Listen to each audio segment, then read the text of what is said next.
దక్షిణామూర్తి యొక్క మూర్తిని చూస్తూ కూర్చోవడం నేర్చుకో. అదొక్కటి నేర్చుకో చాలు.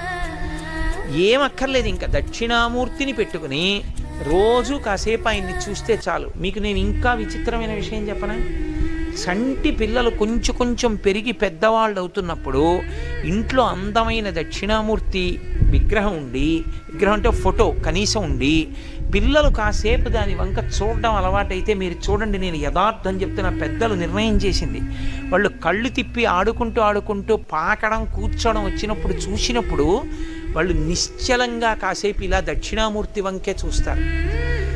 పిల్లలు చిన్నతనంలో దక్షిణామూర్తి వంక అలా ఎదురుగుండా కూర్చుని చూస్తే 2 ఫలితాలు వస్తాయి. అపమృత్యు దోషం పోతుంది, సరస్వతి కటాక్షం కలుగుతుంది.